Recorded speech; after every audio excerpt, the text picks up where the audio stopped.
Good morning student. Cost sheet में हम एक चैप्टर शुरू करना चाह रहे हैं कॉस्टिंग में, जिसका नाम है कॉस्ट शीट। इस चैप्टर को करने से पहले ना बच्चों, मैं चाहती हूँ आप मेरी एक वीडियो देख के आए, ओवरहेड चैप्टर की फर्स्ट वीडियो। अगर आप मेरी ओवरहेड चैप्टर की फर्स्ट वीडियो देख के आएंगे ना, चैप्टर बेटर समझ में आएगा, क्योंकि वो जो फर्स्ट वीडियो में जो बताया गया है ना ओवरहेड चैप्टर की, और इस कॉस्ट शीट का जो बेसिक है वो बिल्कुल सेम है ना। तो ओवरहेड और इसका बेसिक चूँकि सेम है, तो मैं दोबारा उस चीज़ के लिए वीडियो नहीं बनाऊंगी। मैं दोबारा रिपीट कर रही हूँ, इस वीडियो को स्टार्ट करने से पहले आप प्लीज़ ओवरहेड चैप्टर की फर्स्ट वीडियो ज़रूर देखिएगा, उसके बाद आप इस चैप्टर को करिएगा। वो मैंने ऑलरेडी अपलोड कर रखी है ओवरहेड चैप्टर की फर्स्ट वीडियो। तो कॉस्ट शीट है क्या बच्चों? कॉस्ट शीट एक ऐसी शीट है जो हमें किसी भी प्रोडक्ट की कॉस्ट यानी कि लागत को डिस्क्राइब करती है। अब लागत जब होती है तो पहले मैं सिंपल कॉस्ट शीट बनाना सिखाती हूँ आपको। जब कोई भी प्रोडक्ट हमारा बनता है तो सबसे पहले लगता है डायरेक्ट मटेरियल। जैसे शर्ट भी बनाओगे तो सबसे पहले कपड़ा लगेगा, बिल्कुल लगेगा। फिर लगता है डायरेक्ट लेबर। शर्ट बनाओगे तो दर्जी की सिलाई लगेगी, बिल्कुल लगेगी, this is called direct labour. और अगर आप डिज़ाइनर शर्ट पहनते हो तो आपके डिज़ाइनिंग कराने के खर्चे लग जाएंगे, जैसे कि डायरेक्ट एक्सपेंसेस। आप में और मैं में से कोई भी डिज़ाइनर शर्टें नहीं पहनते। डिज़ाइनर शर्टें वो होती है जो फिल्म स्टार पहनते हैं, जो उनके लिए एक्सक्लूसिवली डिज़ाइन होती है फिल्म स्टार्स के लिए। हम लोग तो डिज़ाइनर्स की सिर्फ कॉपी पहनते हैं, जो किसी फिल्म स्टार ने पहन रखी होती है, उसकी कॉपी मार्केट में आ जाती है और हम उस कॉपी को डिज़ाइनर कह के खुश हो जाते हैं। समझ में आ रही है? डिज़ाइनर सिर्फ आपके लिए एक्सक्लूसिवली डिज़ाइन होती है, राइट ना। अगर आप शर्ट बना रहे हो तो डायरेक्ट मटेरियल का शर्ट का कपड़ा, दर्जी की सिलाई यानी डायरेक्ट लेबर, और डिज़ाइनिंग कराने के खर्चे डायरेक्ट एक्सपेंसेस। अगर आप बिल्डिंग बना रहे हो तो रेती बदरपुर सीमेंट का खर्चा डायरेक्ट मटेरियल है ना। और जो वर्कर बिल्डिंग बनाते हैं, जो लेबर काम करती है, वो डायरेक्ट लेबर। और जो आर्किटेक्ट होता है उसका डायरेक्ट एक्सपेंसेस। मम्मी आपके घर में खीर बनाती है तो दूध चावल चीनी डायरेक्ट मटेरियल, मम्मी की मेहनत डायरेक्ट लेबर, और शायद वहाँ पर डायरेक्ट एक्सपेंसेस कुछ भी नहीं होता। तो आपको पहली बात तो ये बात समझ में आई कि डायरेक्ट एक्सपेंसेस आपको हर जगह नहीं मिलेगा। अगर आप डिज़ाइनर काम करते हो, डिज़ाइनर शर्टें पहनते हो, आर्किटेक्ट से बिल्डिंग डिज़ाइन कराते हो, तो आपको डायरेक्ट एक्सपेंसेस मिलेंगे, अदरवाइज़ आपको डायरेक्ट एक्सपेंसेस नहीं मिलेंगे। इन तीनों को जब हम ऐड करते हैं तो हमारी प्राइम कॉस्ट आ जाती है, प्राइम कॉस्ट। फिर माल कहाँ बनता है? हम फैक्ट्री में, तो हम ऐड करते हैं फैक्ट्री ओवरहेड, या फिर इसे कहते हैं हम वर्क ओवरहेड। याद रखना, डायरेक्ट को छोड़ के फैक्ट्री के सारे खर्चे इनडायरेक्ट होते हैं। इनडायरेक्ट मतलब फैक्ट्री ओवरहेड का मतलब होता है indirect factory expenses. Indirect factory expenses मैं बताती हूँ आपको। शर्ट बनाते हो तो फैक्ट्री में जो कपड़ा यूज़ हो रहा है वो डायरेक्ट मटेरियल, लेकिन जो ऑयल पेट्रोल यूज़ हो रहा है वो इनडायरेक्ट मटेरियल, तो वो फैक्ट्री ओवरहेड में आएगा। फैक्ट्री में जो वर्कर काम कर रहे हैं वो डायरेक्ट लेबर, लेकिन जो सुपरवाइज़र वगैरह काम कर रहे हैं या मैनेजर काम कर रहा है वो इनडायरेक्ट लेबर, तो वो फैक्ट्री ओवरहेड में आएगा। मतलब वर्कर की सैलरी डायरेक्ट लेबर, सुपरवाइज़र और मैनेजर की और पीएन की सैलरी इनडायरेक्ट लेबर, वो फैक्ट्री ओवरहेड हो गया। समझो मेरी बात, समझो। डायरेक्ट और मटेरियल, डायरेक्ट लेबर और डायरेक्ट एक्सपेंसेस को छोड़ के फैक्ट्री के सारे खर्चे फैक्ट्री ओवरहेड कहते हैं। तभी तो बोल रही हूँ ओवरहेड का मतलब मैंने ओवरहेड के चैप्टर में सिखा रखा है, इसलिए बोल रही हूँ पहले ओवरहेड का चैप्टर करके आना, फर्स्ट क्लास जरूर करके आना ओवरहेड के चैप्टर की, जो मैंने ऑलरेडी अपलोड कर रखी है। उसके बाद आप इसको करना, तब आपको बेटर समझ में आएगा, राइट। तो निकल के आएगी आपकी फैक्ट्री कॉस्ट। अब फैक्ट्री से माल कहाँ जाता है? ऑफिस में, तो उसे कौन से ओवरहेड ऐड करेंगे? Office overhead. ऑफिस ओवरहेड या एडमिनिस्ट्रेटिव ओवरहेड। आप कहोगे फैक्ट्री से माल ऑफिस में जाता है, मैडम किस लिए जाता है फैक्ट्री से माल ऑफिस में?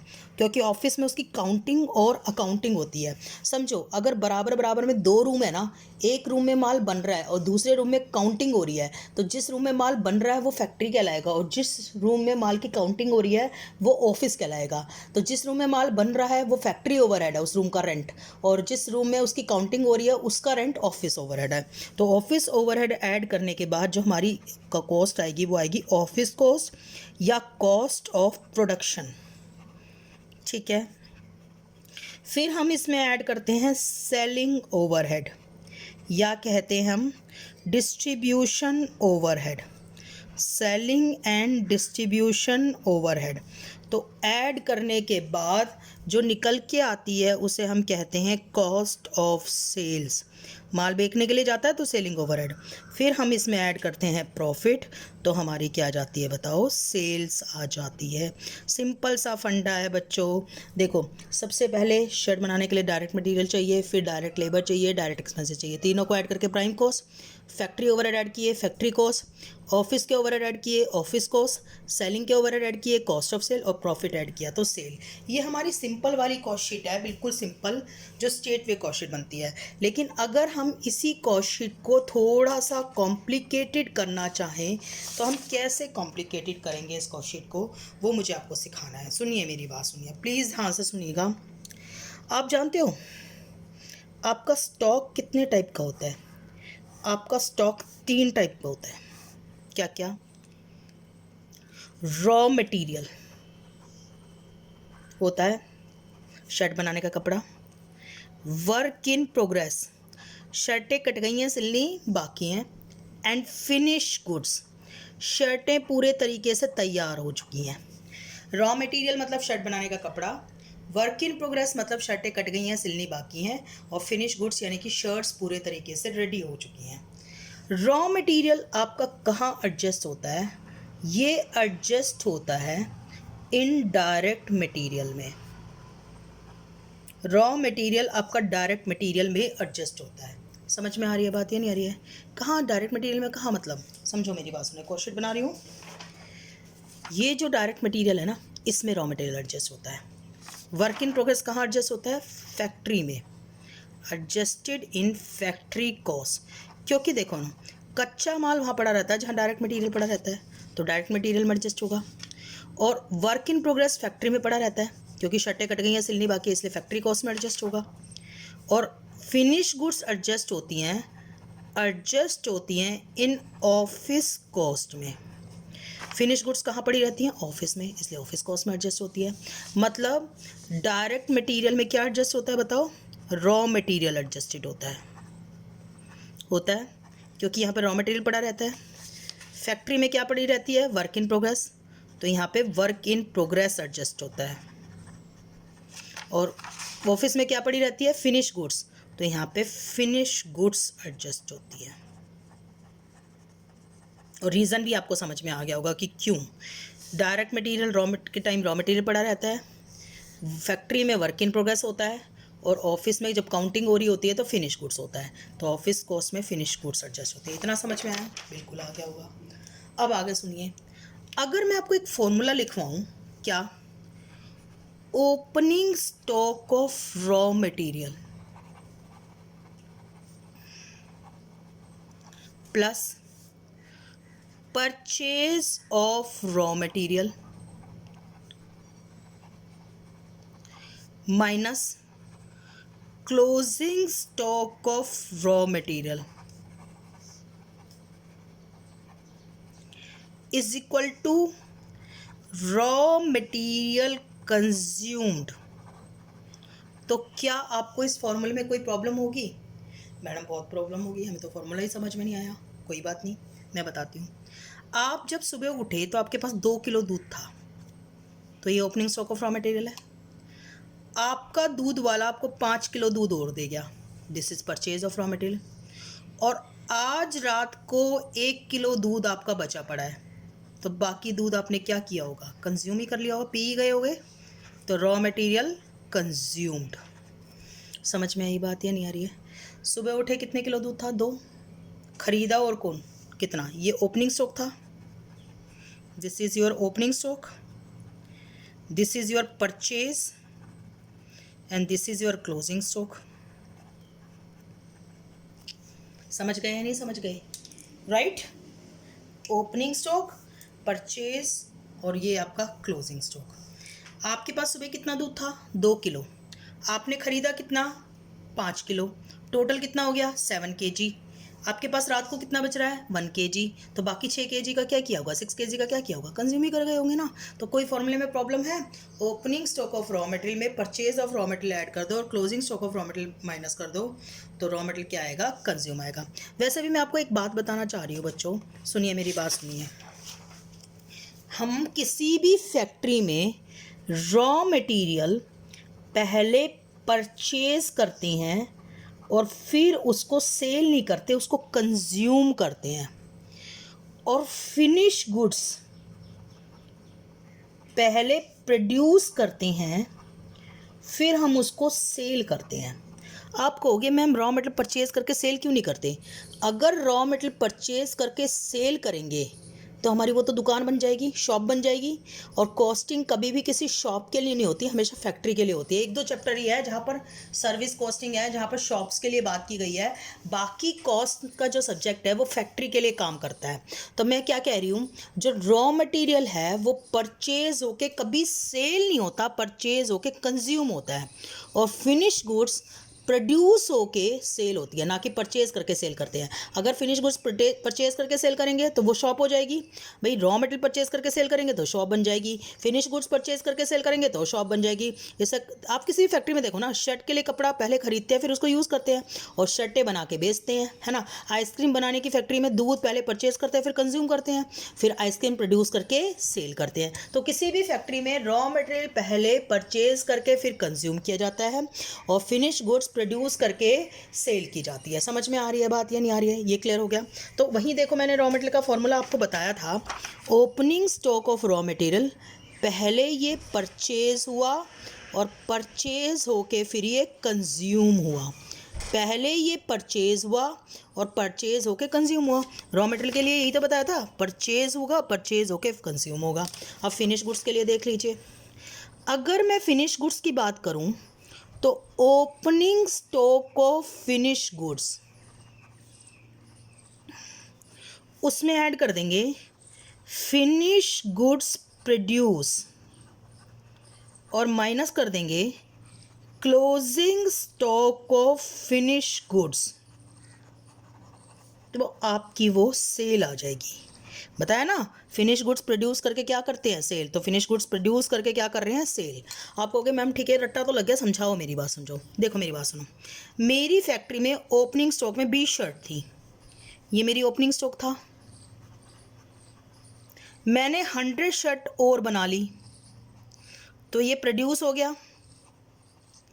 और मेरे पास 30 शर्ट्स बची पड़ी हैं तो ये मेरा कौन सा स्टॉक हो गया? क्लोजिंग स्टॉक हो गया। तो बाकी शर्टों को मैंने क्या कर दिया होगा? सेल ही तो किया होगा। 20 शर्टें पहले थी, 100 और बना ली, 100 और 20 120 हो गई, 30 बची पड़ी है तो 90 बाकी क्या कर दी होगी? सेल। तो सिंपल हो गया।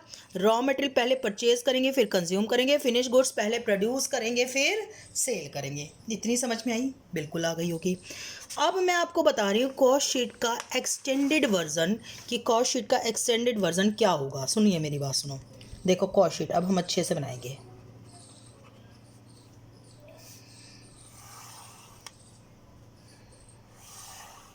सबसे पहले लिखेंगे opening stock of raw material. ले लिया? बिल्कुल ले लिया। इसमें ऐड कर देंगे रॉ मटेरियल परचेज। ऐड कर दिया? जस्ट ए मिनट बच्चों।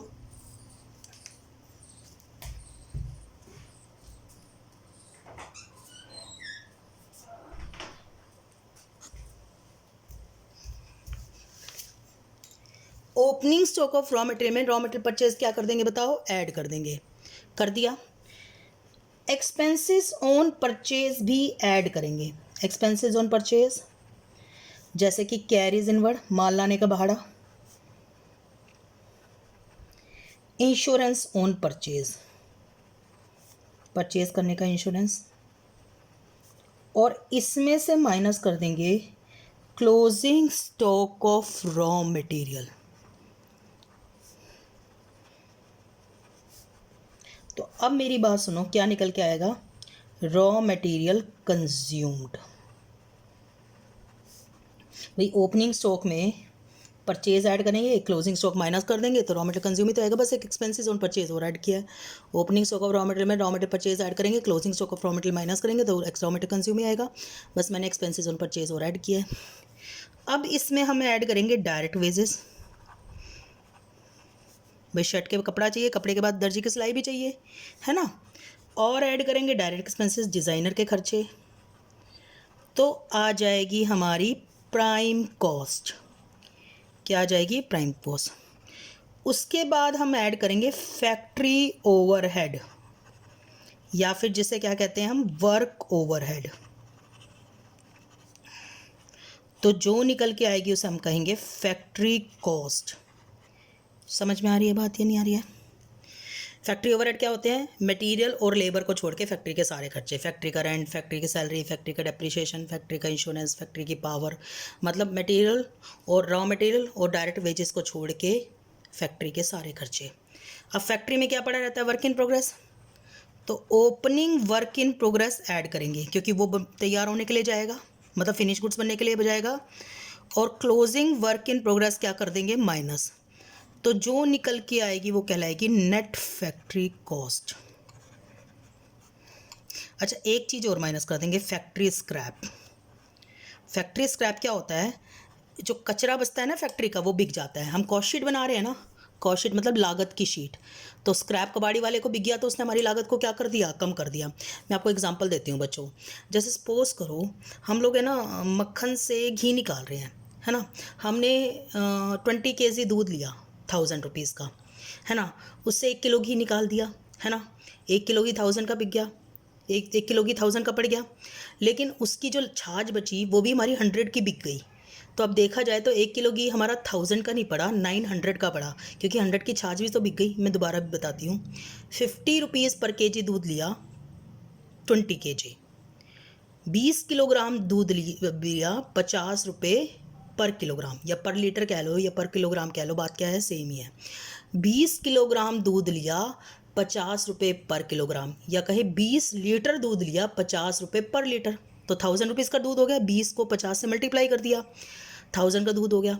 उससे हमने 1 kg घी निकाल दिया, तो अब 1 kg घी भी 1000 का हो गया। लेकिन घी निकालने के चक्कर में जो छाछ बची वो 100 की बिक गई। अब नेट बताओ हमें कि 1000 का पड़ा या 900 का पड़ा? 900 का पड़ा, क्योंकि हमारी 100 की छाछ भी तो बिक गई। तो 1000 कॉस्ट नहीं पड़ी, 900 पड़ी। तो वो जो छाछ बिकने की कॉस्ट है वो कहलाएगी फैक्ट्री स्क्रैप। तो फैक्ट्री स्क्रैप क्या कर देंगे? माइनस। तो ये जो निकल के आएगी वो नेट फैक्ट्री कॉस्ट कहते हैं, या उसे वर्क कॉस्ट कहते हैं। समझ में आ रही है बात या नहीं आ रही है? सिंपल सी बात है, आप लोगों को ओपनिंग ऐड करना है। देख रहे हो, opening add, closing minus, opening add, closing minus. बस रॉ मटेरियल का ओपनिंग क्लोजिंग परचेज में ऐड करना है, रॉ मटेरियल परचेज में, और वर्क इन प्रोग्रेस का फैक्ट्री कॉस्ट में। अब बताओ फैक्ट्री से माल कहाँ जाता है? ऑफिस में, काउंटिंग और अकाउंटिंग होने के लिए। तो हम कौन से ओवरहेड ऐड करेंगे बताओ? Office overhead. ऑफिस ओवरहेड क्या होते हैं बताओ? ऑफिस का रेंट, ऑफिस का डेप्रिसिएशन, ऑफिस का insurance, legal charges. Office overhead की लिस्ट मैंने ओवरहेड के चैप्टर में बता रखी है।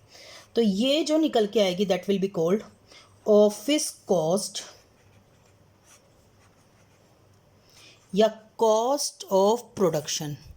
ऑफिस कॉस्ट या कॉस्ट ऑफ प्रोडक्शन, है ना। अब ऑफिस में क्या पड़ा रहता है? Finish goods. तो ओपनिंग फिनिश गुड्स ऐड करेंगे क्योंकि वो बिकने के लिए जाएगा, और क्लोजिंग फिनिश गुड्स माइनस कर देंगे क्योंकि वो बिक नहीं पाया। तो जो निकल के आएगी that will be called cost of goods sold. Cost of goods sold, समझ में आ रही ना। कॉस्ट ऑफ प्रोडक्शन मतलब जो चीज़ें बनाई हैं उसकी कॉस्ट, और कॉस्ट ऑफ गुड्स सोल्ड मतलब जो चीज़ें बेची हैं उसकी कॉस्ट। कॉस्ट ऑफ प्रोडक्शन मतलब जो चीज़ें बनाई हैं उसकी cost, cost of goods sold मतलब जो चीज़ें बेची हैं उसकी कॉस्ट। यहाँ तक बनाया, ओपनिंग स्टॉक बेचा फिनिश गुड्स का, क्लोजिंग नहीं बेचा, तो इसलिए कॉस्ट ऑफ गुड्स सोल्ड, ये कॉस्ट ऑफ प्रोडक्शन। समझ में आ रही है बच्चों? सिंपल सा फंडा है, वही फंडा, opening add, closing minus, opening add work in progress का, closing minus, opening add, closing minus. बस ये है। रॉ मटेरियल का कहाँ ऐड लेस? परचेज में। वर्क इन प्रोग्रेस का कहाँ ऐड लेस? फैक्ट्री कॉस्ट में। और फिनिश गुड्स कहाँ पड़ी रहती है? ऑफिस में। अब हम जाएंगे सेलिंग ओवरहेड में। सेलिंग ओवरहेड यानी कि माल बेचने के ओवरहेड। तो सेलिंग ओवरहेड जब हम ऐड करेंगे तो कॉस्ट ऑफ सेल्स आएगी। 12th क्लास का टीचर आपको बोलता था कि cost of production, cost of goods sold, cost of sales एक ही चीज़ है। Even cost of goods sold का तो वो एक फॉर्मूला बता देता था, opening stock plus purchase minus closing stock. वो कॉस्ट ऑफ गुड्स सोल्ड का थोड़ी ना फॉर्मूला होता था, वो तो गलत बताता था। Opening stock plus purchase minus closing stock, वो तो गलत होता था ना। ये तीनों अलग अलग चीज़ें हैं, cost of production, cost of goods sold, cost of sale. और फिर जब हम इसमें ऐड करेंगे प्रॉफिट तो हमारी आ जाएगी सेल। ये पूरी कॉस्ट शीट का फॉर्मेट है जो आपको लर्न करना है। समझा भी दिया मैंने, आप जैसे करना चाहो आप कर सकते हो। अगली क्लास में इसके क्वेश्चंस देखते हैं। फिलहाल आपकी इसकी, अगर आप चाहो तो आप इसकी फ़ोटो खींच लो, स्क्रीन शॉट ले लो। फ़ोटो तो कैसे खींचोगे, स्क्रीन शॉट ले लो। तो मैं आपको स्क्रीन शॉट लेने के लिए मैं आपको लिख देती हूँ।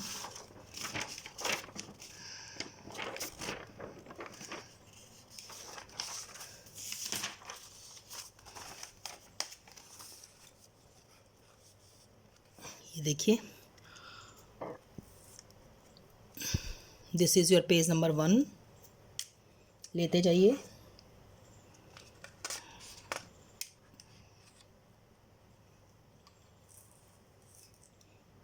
ठीक है, page number 1। This is your page number 2, ले लीजिए।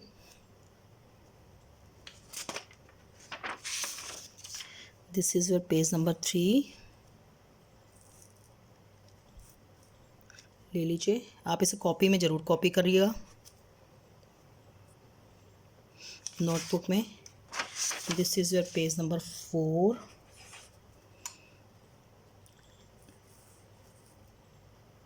ले लीजिए। And this is your page number 5, ले लीजिए। Thank you so much. आज के लिए बस इतना ही।